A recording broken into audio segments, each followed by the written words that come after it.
One of the stars of that team is the head coach at Arizona State, Bobby Hurley. Good morning, Coach. How are you?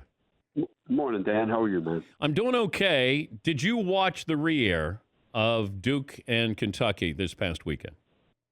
I did. I couldn't resist myself. What Got did some you time on my hands now. What did you notice that you didn't notice before, having played in that game? Just a greater appreciation for, I think, all the shot making, especially late in the game, all the big plays. In this day and age, with the game of basketball, and even how much I like my guys to go off the dribble, guys like Remy Martin, Alonzo Verge that I coached that have a tremendous ability to create offense off the dribble. Just all the passing in the game. It was the ball movement was pretty incredible, and then it reminded me that I was pretty good in the open court transition, man. So it felt good, but I threw too many bad passes. I had some awful turnovers in that game too. Well, you hit a big shot. I think the second biggest shot in that game, obviously Laettner's shot to win it, but you miss a three, rebound, back to you, top of the key, nail the three. I thought that was the second biggest shot by Duke in that game. How did you feel like that was a big moment there? I think the timing of it was certainly, but I was empowered by Coach K. He just always gave us a lot of freedom. He trusted us. He instilled confidence. So even after a miss, there was no hesitation. I had made a few big shots in my career, so it was something that I felt like it was my time to contribute. And I think that was the beauty of that team. We had so many guys that could make plays, that would step up, in big moments. And even Coach K taught, hey, if we get a long offensive rebound, let's look out to the three-point line because we got guys that can make shots. Were you disappointed at all leaving the huddle that you weren't going to be part of that final play where Grant throws the ball to Christian? Look, I sat with my family, with my wife Leslie and my daughters and my son, and we really never watched that game together. And I was so mad at myself for missing my pull-up jump shot to end regulation, and but it did help make that game even more special. So that's how I look at it. So I had my chance, and I didn't cash in, so it was someone else's turn. Yeah, but nobody guarded Grant Hill on the baseline. Like, I'm still yelling out, nobody. Like, the game, of course, is decades old, and I'm going, nobody's guarding Grant Hill. Nobody fronted Laettner, and nobody guarded Grant. Yeah, I think some of it is a feel thing, and even I do it as a coach. I don't have a set guidelines for how I handle that situation. I think it's more on the personnel, and but it's tough when you have a guy that's made every shot in the game, and he's made all his free throws, and your first instinct as a coach is why I don't fault like Rick Pitino's, like don't foul him because the likelihood of getting a high percentage shot with that amount of time is very low. So you can understand why that. Maybe they didn't do a better job of not letting Christian catch it. Yeah, I was just curious that if, as a coach, would you have, if you had one option that you had to pick, you could either front Christian or you could guard the baseline with Grant Hill's throw. What would you do? I most likely in that situation would have a guy on the basketball, my best jumper, guy with the most length to try and even make it a worse pass and a less accurate pass. With that amount of time. But again, that's up to every individual. I've been burned that way as a coach back at Buffalo in a very similar situation. My best player went for a steal at the opposite foul line and didn't get it, and the player from the Ohio University went in and dunked it at the buzzer. So I've had both ends of it. We're talking to Bobby Hurley, Arizona State head basketball coach, and they would have gone to the NCAA tournament. That would have been for the third straight year. Arizona State had not done that since the early 60s, so about 55 years. Weren't you the most outstanding player of that Final Four that we're talking about?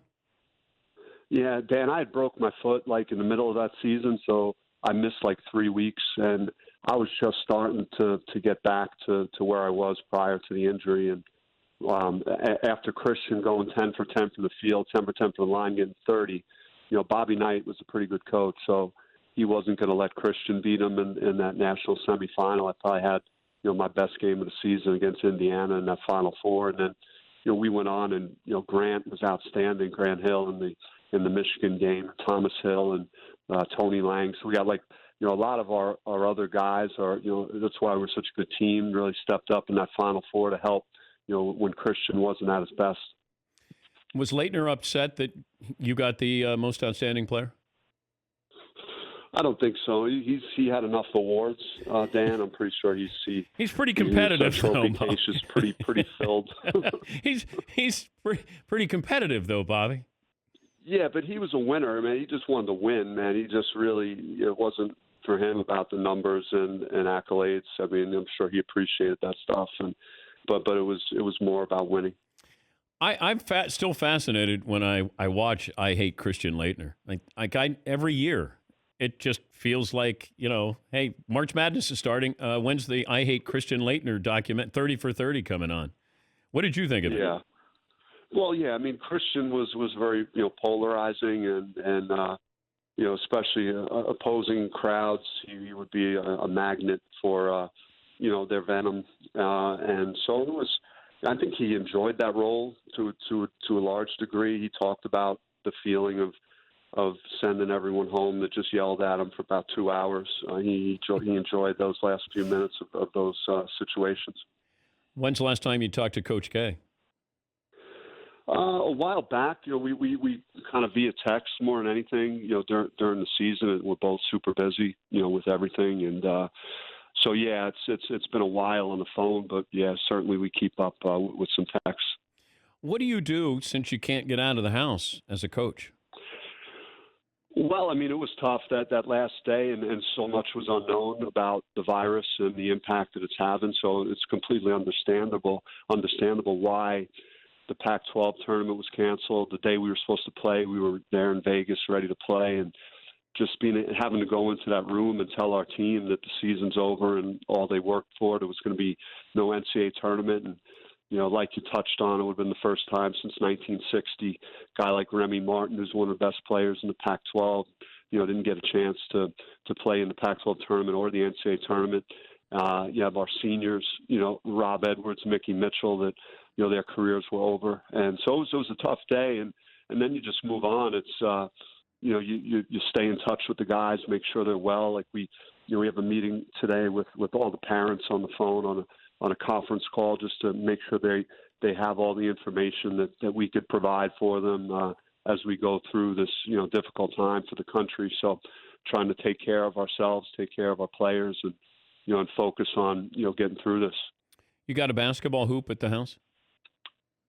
I don't. There's a little park down the way that, my son has been going to. I haven't been able to even, build myself up to go to a court, but we plan on getting out to the outdoor court again, my son and I, this week. When's the last time you played a pickup game?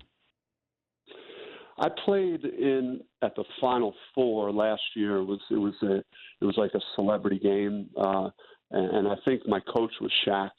Shaq was my coach, and Magic was the other coach. So it was pretty cool, I didn't do very much. I just tried to keep it real basic. My game it's deteriorating by the moment. Who did you pattern your game after? I mean, I loved Isaiah Thomas. I thought I could. I tried to use my imagination dribbling the basketball, and in my neighborhood, I'd be dribbling to the park every day, and my neighbors talked about they were so happy when I went to Duke because they didn't have to hear the ball bouncing up and down the street all the time. So I really got a joy out of dribbling the ball and being creative off the dribble. Yeah, good stuff. Well, I hope you're doing okay there. Sorry about the tournament. Another great year for you with 20 wins. But thanks for checking in with us, Bobby. Appreciate you, Dan, and stay safe and healthy, everyone out there. Bobby Hurley, Arizona State head basketball coach.